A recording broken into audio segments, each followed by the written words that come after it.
ഞങ്ങൾ അറിയാതെ എന്ന് മുതലാ നിനക്ക് ഈ മാധവൻ ഉണ്ടായത്?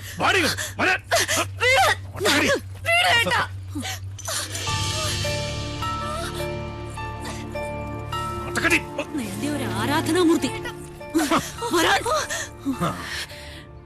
അച്ഛാ, ഞാൻ മിണ്ടരുത്.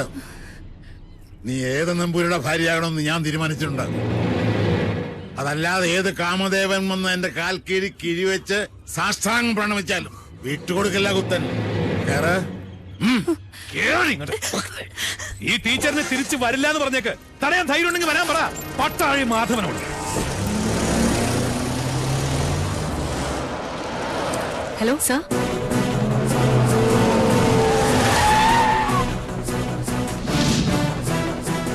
ഇയാളാണോ മാധവൻ? അല്ലച്ചാ, ഇത് കുഞ്ഞുണ്ണിയാ. ഇത് ടീച്ചർ സൂക്ഷിച്ചു വെച്ചിരുന്നല്ലേ? പട്ടാഴിയിലേക്ക് വരാൻ ഇനിയും ടീച്ചർക്ക് മനസ്സുണ്ടെങ്കിൽ ഇപ്പൊ ഇതിനകത്ത് ഇറങ്ങണം.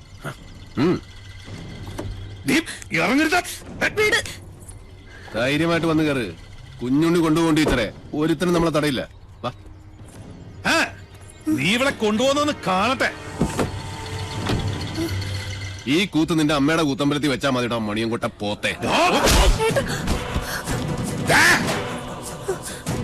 അവനവന്റെ പ്രായത്തിനും ആരോഗ്യത്തിനും ചേരുന്ന അലർച്ച മതി. ഇനി അലറിയാൽ മൂത്ത് നരച്ചെന്നൊന്നും ഞാൻ നോക്കൂല. അടിച്ച് മടക്കി പോത്തുണ്ടി ഡാമിൽ എറിയും. വാസോ, അടിച്ച് കൊല്ലടാ രണ്ടരയും. എന്താടാ?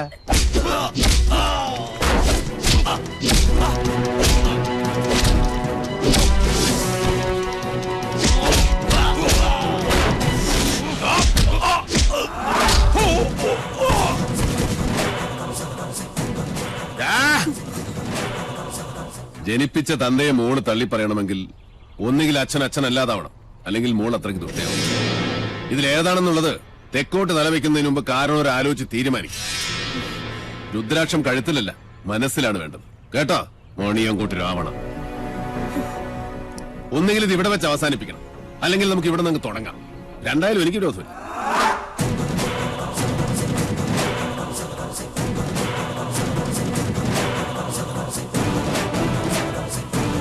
അയ്യോ,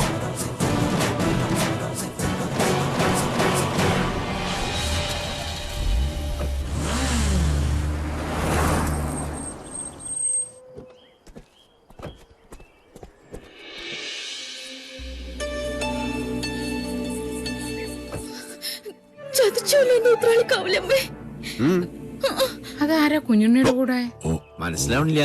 അതാണ് ആത്തേമ്മ. ചെന്ന് വേഗം പെർഫോമൻസ് തുടങ്ങിക്കോ. ആരാണാവോ? അമ്മേ, ഹായ്, എന്താ അത്? കുട്ടി ഏതാ? അമ്മ എന്നെ ശപിക്കരുത്. പാർവതി, ഈ കുട്ടി ഏതാ? എനിക്കറിയില്ല, ഞാൻ കണ്ടിട്ടുമില്ല. ഈ കാണാലോ, അമ്മയ്ക്കും ചിറ്റശിക്കും ഇനി കണ്ണ് നിറയെ കാണാം.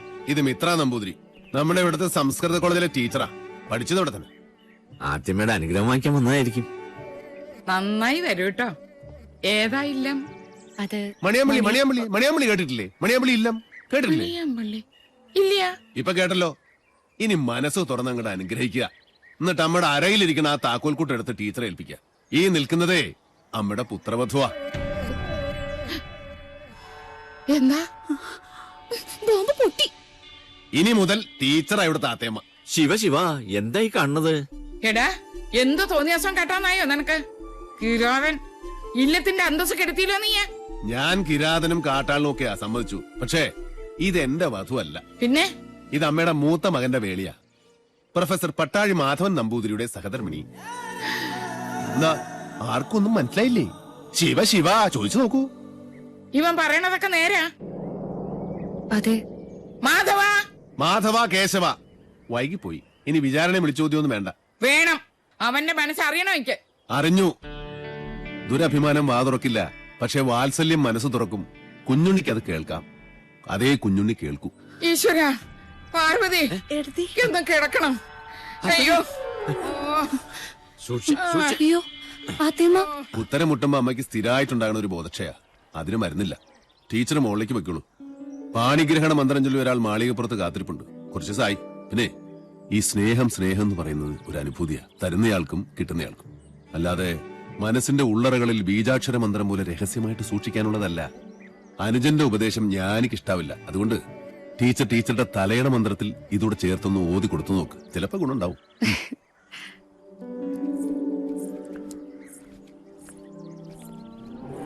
നളി, പൊയ്ക്കോ.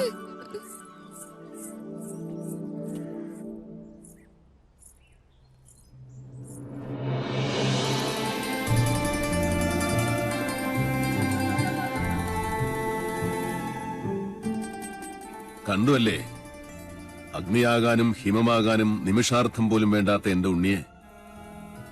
പട്ടാഴിയിൽ ഒരു സ്നേഹപ്പാലാഴിയുണ്ടെന്ന് പറഞ്ഞപ്പോ താൻ വിചാരിച്ചു കാണില്ല അതിത്രയും ചൂടുള്ളൊരു ചെങ്കടലായിരിക്കുമെന്ന്. അല്ലേ? മുൻഷുണ്ടി ലേശം കൂടും, അത്രേ ഉള്ളൂ.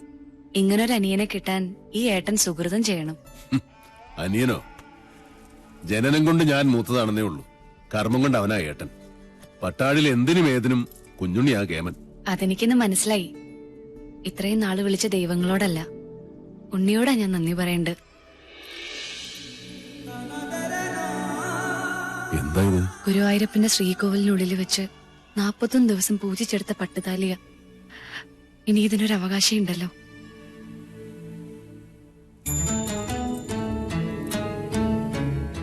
എന്താ ഇയാൾ ഉദ്ദേശിക്കണേ? എന്റെ കഴുത്തിൽ ഈ ചരട് കെട്ടിത്തരണം. ഇപ്പോ ഈ നിമിഷം. കൊള്ളാം. കൊട്ടും കുരവയും അഗ്നിസാക്ഷിയുമില്ലാതൊരു വേളി നടക്കട്ടെ. അതാവും യോഗം. എന്നാലും 1000 കർഗഹോമങ്ങളുടെ ബലമുണ്ട് എന്റെ ഉണ്ണിയുടെ ആശീർവാദത്തിന്. അത് മതി, എനിക്കത് മതി.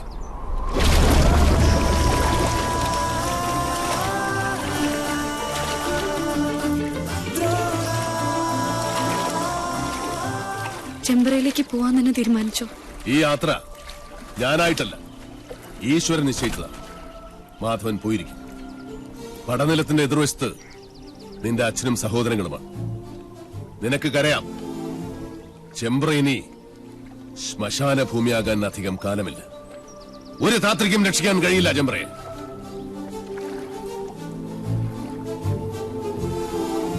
പോസ്റ്റ്മോർട്ടം റിപ്പോർട്ട് കിട്ടി. കുളത്തിൽ കിടന്ന് ശ്വാസം മുട്ടി മരിച്ചെന്നാണ് റിപ്പോർട്ട്. നെല്ലൂർ മന വിൽക്കാനൊരു നീക്കമുണ്ടെന്നറിഞ്ഞു. മന പൊളിച്ചു മാറ്റാനേ പ്ലാൻ.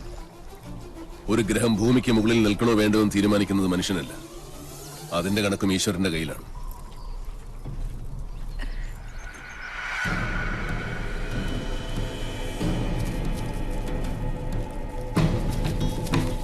ഒന്ന് പെട്ടെന്നാവട്ടെ. നേരെ അങ്ങോട്ടിട്.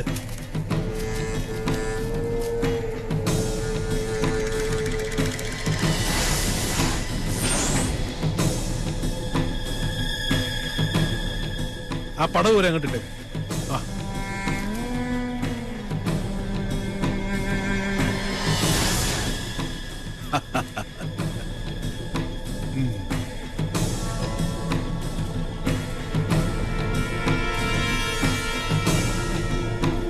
ഇതോടെ നശിക്കട്ടെ ചെമ്പ്രയുടെ ദുഷ്കീർത്തി, ദുശകുനം.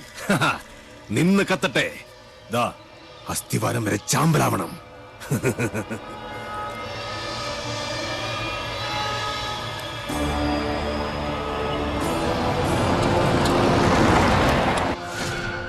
ഒരു തരത്തിൽ പറഞ്ഞാൽ ഇതും ഒരു ബ്രഹ്മഹത്യ. എല്ലാവരും മനസ്സിൽ അഷ്ടാക്ഷരി അങ്ങനെ ജപിച്ചോളുക.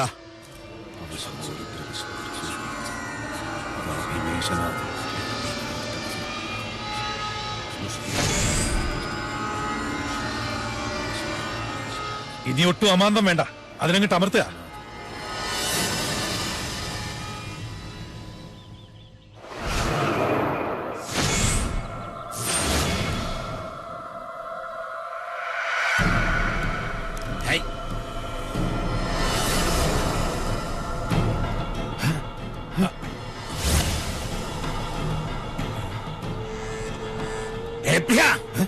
എന്താ ഇത് പൊട്ടാത്തെ?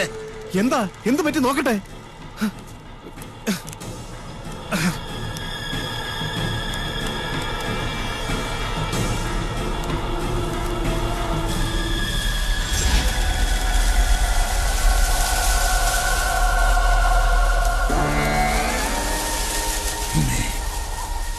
പൊറുക്കണം, മക്കളുടെ മൂഢത മാർപ്പാക്കണം. പക്ഷെ അത് ലൂസ് കോണ്ടാക്ട് ആയിരിക്കും. ഒന്നും ഞെക്കി നോക്ക്. ഒരക്ഷരം വേണ്ടി പോരുത്. മണ്ട ഗണേശൻ, കണ്ണു തുറന്ന് നോക്ക്. അന്തരീക്ഷത്തിന്റെ മട്ടും ഭാവവും മാറുന്ന കാണുന്നില്ലേ? എന്തോ വരാൻ പോകുന്നെന്ന് എന്റെ മനസ്സ് പറയുന്നു.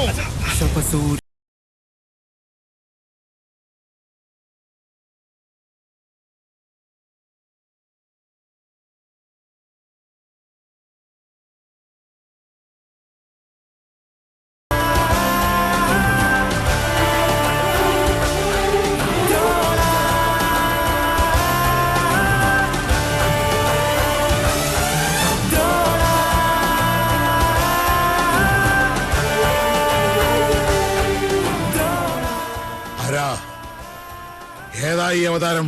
10 അവതാരങ്ങളും ആണുങ്ങളായിരുന്നു. ആണുങ്ങളെ കണ്ടിട്ടില്ലാത്ത മണിയങ്കോട്ടെ അച്ചിക്കോന്തന്മാർക്ക് പുരുഷ പ്രജകളെ കണ്ടാൽ കണ്ണിൽ ഇരുട്ട് കയർ പിച്ചും പേയും പറയും. മാധവൻ, പട്ടാഴി മാധവൻ. ഇയാളെന്തിനാ ഇങ്ങോട്ട് വന്ന?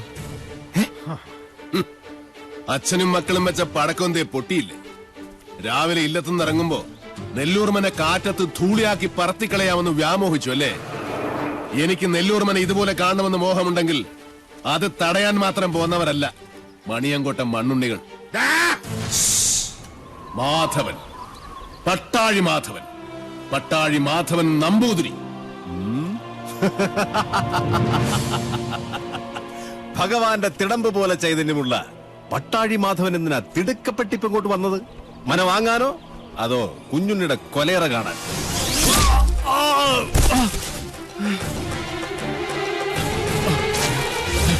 5 പ്രാണനും അലറിക്കരഞ്ഞപേക്ഷിച്ചാലും ഈ ദയന് ഞാൻ ആവർത്തിക്കില്ല. ഒരു ദിവസം അവസാനിപ്പിക്കും നിന്റെയൊക്കെ ധാർഷ്ട്യം ഞാൻ. പക്ഷേ